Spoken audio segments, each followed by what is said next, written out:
था, पर एक असुर होते हुए भी उसकी शक्तियां सीमित थीं और यही कारण था कि सिर्फ रत्नमाल पर्वत के अलावा उसका आधिपत्य और प्रकोप कहीं और था ही नहीं। पर दूषण दिन रात सिर्फ अवंतिका ही नहीं बल्कि पूरे पृथ्वी में अपने राज्य विस्तार का स्वप्न देखा करता था। उसकी भी कामना बाकी ताकतवर असुरों की भांति पूरे संसार में राज्य करने की थी, और वह भी ताकतवर असुरों की भांति प्रकृति को भोगना चाहता था। पर उसे भूतकाल में हुए बाकी असुरों के दुस्साहस का परिणाम भी ज्ञात था। उसने एक असाधारण और बेजोड़ शक्ति की प्राप्ति के लिए ब्रह्मदेव की तपस्या करने का निर्णय कर लिया। फिर दूषण रत्नमाल पर्वत के जंगलों में ही ब्रह्मदेव की तपस्या में लीन हो गया। उसने लगातार कई वर्षों तक ब्रह्मदेव की घोर तपस्या की। कई दशक बीतते चले गए पर ब्रह्मदेव अब तक प्रकट न हुए। पर दूषण ने भी हिम्मत न हारी और वह लगातार तपस्या में लीन रहा। फिर एक दिन वह घड़ी आ ही गई जब ब्रह्मदेव दूषण से प्रसन्न होकर रत्नमाल पर्वत पर प्रकट हुए और दूषण को घोर तपस्या से जगाकर अपना इच्छुक वरदान मांगने को कहने लगे। जिसके बाद दूषण ने ब्रह्मदेव को अपना अभिवादन देते हुए उनसे अपना मुंह मांगा वरदान देने के लिए वचनबद्ध करने लगा। जिसके बाद ब्रह्मदेव ने विवश होते हुए दूषण को मुंह मांगा वरदान देने का वचन दे बैठे। फिर यह सुन दूषण ने ब्रह्मदेव से त्रिदेवों के ही समान शक्तिशाली हो जाने का वरदान मांगने लगा। जिसके बाद ब्रह्मदेव आश्चर्यचकित हो उठे और उन्होंने इसे नामुमकिन बताया। जिसके बाद दूषण ब्रह्मदेव को वचनबद्ध होने की दुहाई देने लगा। फिर ब्रह्मदेव भी धर्म संकट में पड़ गए और साथ ही गहरी सोच में भी। काफी देर तक चिंतन करने के बाद ब्रह्मदेव ने दूषण को त्रिदेवों के ही समान अत्यंत ही शक्तिशाली हो जाने का वरदान दे दिया, पर साथ ही अपनी शक्ति का दुरुपयोग शिव भक्तों पर न करने की चेतावनी भी दे दी। जिसके बाद दूषण ने ब्रह्मदेव को किसी भी प्रकार का कोई परामर्श न देने की बात कहकर जोरों से ठहाके लगाता रहा। फिर यह सुन ब्रह्मदेव मुस्कुराते हुए रत्नमाल पर्वत से अंतर्धान हो गए। इसके बाद दूषण अपने गुफा में वापस आकर तपस्या से प्राप्त शक्तियों का इस्तेमाल करते हुए अंधेरे में डूबे हुए अपने गुफा को एक राजमहल में परिवर्तित कर सिंहासन में विराजमान हो गया और ठहाके लगाता हुआ अपनी मायावी ताकत से हजारों की संख्या में आसुरी योद्धाओं को उत्पन्न करने लगा। साथ ही दूषण उन विशाल आसुरी सेना को लिए अवंतिका नगरी समेत आसपास के सभी अलग अलग राज्यों पर एक भयावह हमला कर अपने राज्य का विस्तार करना शुरू कर दिया। उसने अपने हमले के दौरान अनगिनत राजाओं दूषण ने बेहद कम समय में ही अवंतिका समेत कई राज्यों और कबीलों को अपने अधीन कर लिया था।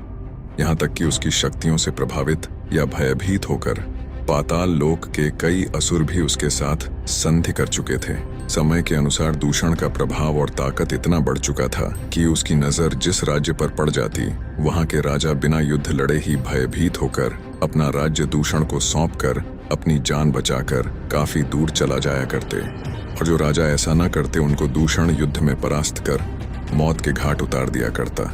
साथ ही उनके राज्य समेत उनकी रानियों पर भी अपना अधिकार कर लेता। दूषण के इसी क्रूरता के कारण उसे सारा संसार काल के नाम से भी जानने लगा था। समय यूं ही बीतता गया और तमाम राज्यों को लगातार जीतने के साथ साथ अब उसकी नजर भगवान की पूजा पाठ कर रहे तमाम ऋषि मुनियों पर जाने लगी। भगवान की पूजा पाठ करता देख वह साधु संतों से ईर्ष्या करने लगा था। उसने सोचा कि जब पूरा राज्य उसके अधीन है और वो स्वयं ही त्रिमूर्ति की भांति अत्यंत शक्तिशाली भी है, तो यहाँ भगवान की ही जय जयकार क्यों? जय जयकार तो सिर्फ दूषण की ही होनी चाहिए, क्योंकि वही तो है सबका कर्ता धर्ता। जिसके बाद दूषण ने अपने आसुरी सैनिकों को अपने अधीन राज्यों में ऋषि मुनियों और प्रजा द्वारा हो रहे सभी भगवान के पूजा पाठ को बंद करवाने का आदेश दे दिया। इसके बाद दूषण की आसुरी सेना साधु संतों के साथ साथ सभी प्रजा को भी भगवान की पूजा पाठ तत्काल ही बंद करने के लिए दबाव डालने के साथ साथ भयभीत भी करने लगे। और जो इसका विरोध करता दूषण उसके समक्ष स्वयं ही आकर उसका काल बन जाता और उसे मौत के घाट उतार देता। ये सिलसिला यूं ही कई महीनों तक ऐसे ही चलता रहा। जिसके बाद दूषण अपने अधीन राज्यों में भगवान की पूजा पाठ और यज्ञ को पूरी तरह से बंद करवा चुका था। जिसके बाद उसकी छाती काफी चौड़ी हो चुकी थी और उसका आत्मविश्वास जोरों से ठाके लगाए जा रहा था।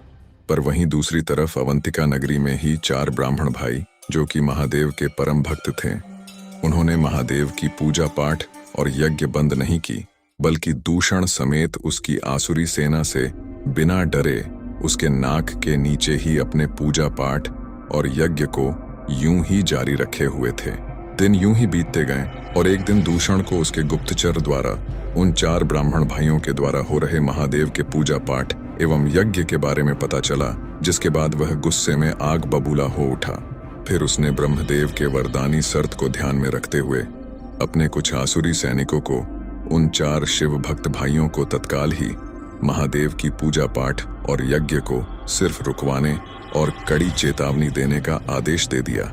जिसके बाद दूषण के आसुरी सैनिक उन 4 ब्राह्मण शिव भक्त भाइयों के समक्ष आ खड़े हुए और थोड़ी नरमी से महादेव की पूजा पाठ एवं यज्ञ को तत्काल ही हमेशा के लिए बंद करने की बात कहने लगे, जिस पे उन 4 ब्राह्मण भाइयों ने उन असुरों को इसके लिए साफ साफ इनकार करते हुए तत्काल ही अपने आश्रम से वापस लौट जाने की बात कहने लगे। जिसके बाद दूषण के आसुरी सैनिक विवशता पूर्वक वहां से वापस रत्नमाल पर्वत की ओर लौट गए। और यहाँ जब आसुरी सैनिक दूषण के समक्ष असफल होकर लौटे और उसे सारी बात बताने लगे, तो दूषण के क्रोध का ठिकाना न रहा। वह पूरी तरह से तिलमिला उठा, जिसके बाद उसने उन 4 शिव भक्त ब्राह्मण भाइयों को मौत के घाट उतारने का मन बना लिया और अपनी धारदार तलवार लिए वह जैसे ही अपने महल के बाहर निकला कि अचानक उसे महादेव की एक आकाशवाणी हुई, जिसमें महादेव ने उसे यह गलती न करने की चेतावनी देते हुए इतना कहकर महादेव अंतर्धान हो गए। जिसके बाद दूषण एक गहरी चिंता में पड़ गया और कुछ क्षण वहीं रुककर सोचने लगा। फिर उसने सोचा कि वो तो स्वयं भी त्रिदेवों के समान ताकतवर है, तो फिर एक त्रिदेव से ही क्यों डरना। जिसके बाद दूषण जोरदार हुंकार भरते हुए अवंतिका नगरी की ओर निकल पड़ा। और यहाँ अवंतिका में 4 शिव भक्त ब्राह्मण भाई महादेव के यज्ञ में लीन हुए बैठे थे कि तभी वहां अति क्रोधित दूषण का आगमन होता है और 4 ब्राह्मण भाइयों को महादेव की पूजा पाठ तत्काल ही बंद करने की चेतावनी देने लगता है। जिसके बाद 4 ब्राह्मण भाई दूषण को एक कदम भी आगे न बढ़ने और साथ ही वापस लौट जाने की बात कहने लगते हैं। फिर इतना सुनते ही दूषण का क्रोध सब्र के बांध को तोड़ता हुआ फूट पड़ता है और फिर दूषण अपनी धारदार तलवार लिए 4 ब्राह्मण भाइयों पे टूट पड़ता है। दूषण जैसे ही अपनी तेजधार तलवार घुमाए अति तीव्र गति से 4 ब्राह्मण भाइयों के ऊपर प्रहार करने वाला होता है कि तभी अचानक उनके मध्य धरती कांपने लगती है और बेहद तीव्र गति से धरती वहीं फट पड़ती है, जिससे कि दूषण झटके खाता हुआ काफी दूर जा गिरता है। और यहाँ धरती का सीना छींड़कर महादेव महाकाल का रूप लिए धरती से बाहर निकलते हैं और एक जोरदार गर्जना भरते हैं, जिन्हें देख दूषण थड़ थड़ कांपने लगता है। महाकाल के इस प्रलयनकारी रूप को देख दूषण समझ जाता है कि हो न हो ये स्वयं महादेव ही हैं। जिसके बाद दूषण अपने वरदानी शक्ति का इस्तेमाल करते हुए लाखों की संख्या में आसुरी योद्धाओं को प्रकट करने लगता है। जिसके बाद तमाम आसुरी योद्धा महाकाल के ऊपर घात लगाते हुए एक साथ में टूट पड़ते हैं। पर महाकाल के प्रचंड प्रहार के समक्ष दूषण के लाखों आसुरी योद्धा भी कम पड़ने लगते हैं। महाकाल बेहद तीव्र गति से अपने त्रिशूल से ही तमाम असुरों को मौत के घाट उतारने लगते हैं। महाकाल के प्रचंड प्रहार से पूरी आसुरी सेना के साथ साथ धरती भी थर्रा उठती है। यह देख दूषण काफी क्रोधित पर भयभीत भी होने लगता है, पर फिर भी दूषण हिम्मत नहीं हारता, बल्कि वह अपनी वरदानी शक्ति का इस्तेमाल करते हुए तमाम असुरों को महाकाल के समक्ष प्रकट करता जाता है, जिन्हें कि महाकाल मौत के घाट उतारते ही जाते हैं। कई असुर तो महाकाल को देख थड़-थड़ कांपते हुए अपनी जान बचाकर अलग अलग दिशाओं में भागने लगते हैं, पर ज्यादातर असुर महाकाल के हाथों मारे ही जाते हैं। काफी समय तक युद्ध यूं ही चलता रहा, परंतु कुछ क्षण के बाद धीरे धीरे दूषण के सभी मायावी आसुरी सेना पूरी तरह से महाकाल के द्वारा समाप्त हो चुके थे। साथ ही दूषण की वरदानी शक्ति ने भी अब असुरों को लगभग प्रकट करना बंद ही कर दिया था, पर फिर भी दूषण का अहंकार अब तक शेष रह गया था। जिसके बाद दूषण ने कोई और मार्ग न देखते हुए महाकाल से स्वयं ही टकराने का मन बना लिया और फिर दूषण गरजता हुआ अपनी धारदार तलवार लिए महाकाल पे टूट पड़ा और महाकाल पे अपने तलवार से जोरदार प्रहार करने लगा। पर महाकाल ने उसके हर प्रहार का जवाब अपने त्रिशूल से देते हुए दूषण को अपने एक ही मुक्के के प्रहार से काफी दूर फेंक दिया और फिर महाकाल हवा में काफी तीव्र गति से उछलते हुए धरती पर पड़े कराह रहे दूषण के समक्ष आ खड़े हुए और अपने क्रोध की प्रचंड तेज अग्नि से दूषण को वहीं जलाकर भस्म करने लगे।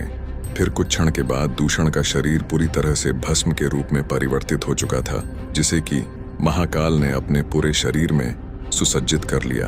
दूषण के शरीर के भस्म को सुसज्जित करने के कुछ क्षण के बाद ही तीव्र क्रोधित महाकाल शांत होते हुए महादेव के रूप में वापस से आने लगे, जिसके बाद चारों शिव भक्त ब्राह्मण भाइयों ने महादेव का अभिवादन और आभार जताया। साथ ही महादेव व महाकाल की जय जयकार लगाते हुए उन्हें अवंतिका नगरी में ही सदैव के लिए बस जाने के लिए प्रार्थना करने लगे।